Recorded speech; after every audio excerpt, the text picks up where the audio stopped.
మరి మునిగి తేలుతా కనపడతా ఉంది. డెఫినెట్ గా మళ్ళీ వస్తానండి మీ దగ్గరికి. అదే విధంగా రాజకీయ విశ్లేషకులు కల్లూరి శ్రీనివాస్ రెడ్డి గారు కూడా జాయిన్ అయ్యారు. శ్రీనివాస్ గారు గుడ్ మార్నింగ్ అండి.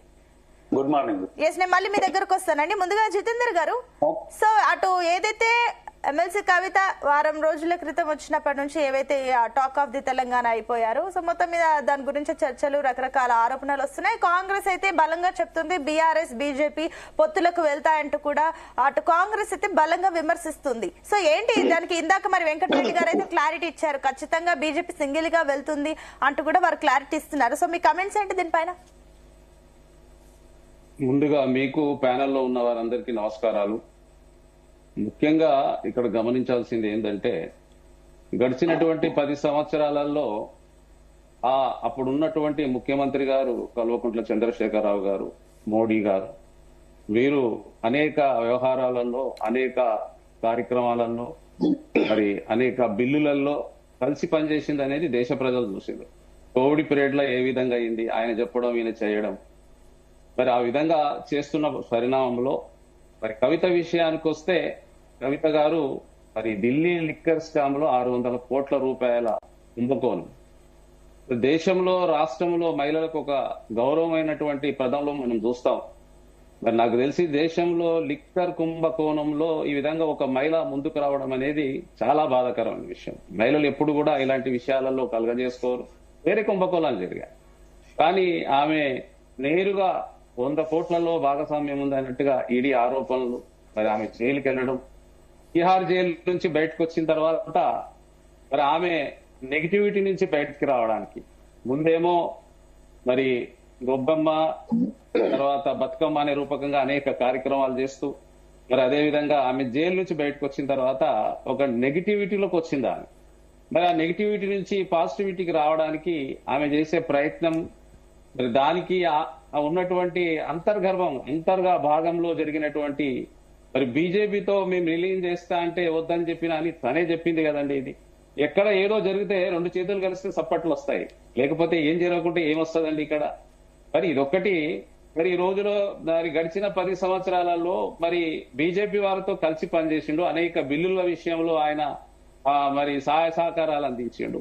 మరి ఈ రోజు ఉన్నటువంటి విభజన హామీల విషయంలో కానీ ఒక్కటి జాతీయ ప్రాజెక్ట్, ఇప్పుడు కాళేశ్వరంలో దాదాపుగా 10,02,000 కోట్లు పెట్టిండు. మరి దాంట్లో కనీసం జాతీయ హోదా తెచ్చుకోలేదు అసమర్థుడు కేసీఆర్ గారు. మరి ఈ రోజు పరిస్థితి చూస్తే మరి 8 లక్షల కోట్ల రూపాయలు మరి అప్పుల భారం అయిపోయింది గడిచిన 10 సంవత్సరాలలో. ఆయన మరి చేసినటువంటి ఎటువంటి వీళ్ళు డెవలప్మెంట్ కాదండి. మీరు కావాల్సింది ఎంతసేపు సొంత ప్రయోజనాలు, తండ్రి, బిడ్డే, అల్లుడు, కొడుకు. వీళ్ళు ఎలా అయిపోయిందంటే ఆ రోజు సోనియా గాంధీ గారు మరి తెలంగాణని ఇవ్వకపోతే వీరికి ఉద్యోగాలు ఉండేటివా, ముఖ్యమంత్రి కాగలిగేవారా, మంత్రులు కాగలిగేవారా, ఎక్కడ అయ్యేవారు. మరి దీన్ని బట్టి చూస్తే ఏంటంటే వారు ఒకరు డిమాలరేట్ కావడం, నెగిటివ్ ఇలా వెళ్ళడం, మళ్ళా పాజిటివ్ కోసం పోరాటం చేయడం, మరి ఈ విధంగా వాళ్ళ కుటుంబ వ్యవహారాలలో మరి రాష్ట్రాన్ని ఎందుకు ఇబ్బందులు చేస్తున్నారు. రాష్ట్రంలో అనేక సమస్యలు ఉన్నాయి, అనేక అభివృద్ధి కార్యక్రమాలు జరుగుతున్నాయి, వాటి విషయాల్లో చర్చలు లేవు. ఎక్కడ కూడా పేపర్ వల్ల, ఎక్కడ కూడా మీడియాలో కూడా చర్చలు రావట్లేదు. ఎంతసేపు కవిత, మరి కవిత తండ్రికి లెటర్ రాసింది, మరి తమ్ముడు ఇలా అన్నాడు, బావ ఇలా అన్నాడు, రాజకీయం కోసం వాళ్ళ స్వార్థం కోసమే గాని మరి దేశంలో ఏం జరుగుతుంది, రాష్ట్రంలో ఏం జరుగుతుంది, రాష్ట్ర అభివృద్ధి ఏం జరుగుతుంది అనేది. ఈ రోజు కాంగ్రెస్ పార్టీ అనేక సంక్షేమ పథకాలు ప్రవేశపెట్టింది. ఈ రోజు సన్న బియ్యం ఇస్తుంది, ఈ రోజు 3 నెలల రేషన్ కూడా ఇచ్చింది అట్టడుగు ఉన్నటువంటి పేదల కోసం. ఇవన్నిటినీ మరి అది డార్క్ లో పెట్టడం కోసం, ప్రజాదరణ కాకుండా చూడడం కోసం ఈ రోజు కాంగ్రెస్ పార్టీ బ్రహ్మాండంగా పనిచేస్తుంది. దానికోసం ఏంటంటే ఎక్కడ ప్రజాదరణ వస్తుందో అని ఏదో ఒక ఇష్యూ తీసుకోవాలి. మరి కవిత ఈ రోజు చూస్తే ఏంటంటే మరి కవిత మరి బీజేపీతో విలీనం చేస్తా అంటే వద్దన్న చెప్పిందని చెప్పేసి ఓపెన్ గా చెప్తుంది. అదే విధంగా రాజా సింగ్ గారు చెప్తున్నారు అంటున్నారు మీరే. రాజా సింగ్ గారు మరి వీళ్ళంతా ఒక కొజ్జాగాల రూపకంగా వాళ్ళు అభివర్ణిస్తున్నారు. అది వాస్తవంగా ఇక్కడ నాకు తెలిసినంత మటుకైతే బీజేపీలో ఉన్నటువంటి కొంతమంది నాయకులు, కిషన్ రెడ్డి గారు కానీ, లక్ష్మణ్ గారు కానీ, ఇంకో రామచంద్ర రెడ్డి గారు కానీ ఎవరిని కూడా వాళ్ళ ఆఫీస్ దగ్గరికి రానిచ్చేవారు కాదు, ఎవరిని కూడా జాయిన్ చేసుకొని ఇచ్చేవారు కాదు. ఈ మధ్య కాలంలో కొంత మరి బీఆర్ఎస్ కొంత వీక్ కావడంతో ఇంత ఇదైంది, కానీ ఎక్కడ కూడా వారికి వచ్చే అవకాశాలు లేవు. ఈ రాష్ట్రంలో కాంగ్రెస్ పార్టీ రాబోయే కాలంలో 30-35 సంవత్సరాల పరిపాలిస్తుంది, ప్రజల సంక్షేమం కోసం పనిచేస్తుంది.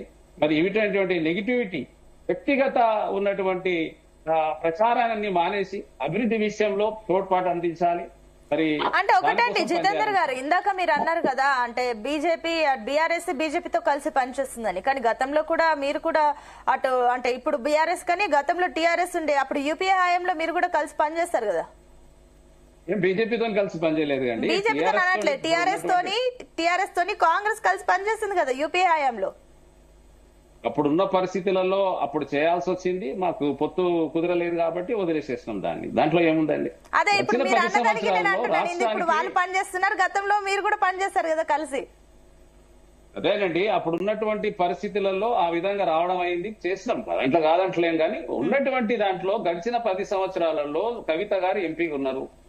రాష్ట్రానికి ఏం చేస్తారు? డెవలప్మెంట్ అండి, విద్య, వైద్యం, ఉద్యోగాలు, రాష్ట్రాన్ని అభివృద్ధి చేసే విషయంలో మాట్లాడాలి కానీ, రాష్ట్రం కోసం పనిచేయాలి కానీ, రాష్ట్రానికి విడిపోయినటువంటి రాష్ట్రానికి రావాల్సినటువంటి విభజన హామీలు తెచ్చుకోలేకపోయారండి. ఎంత దురదృష్టం.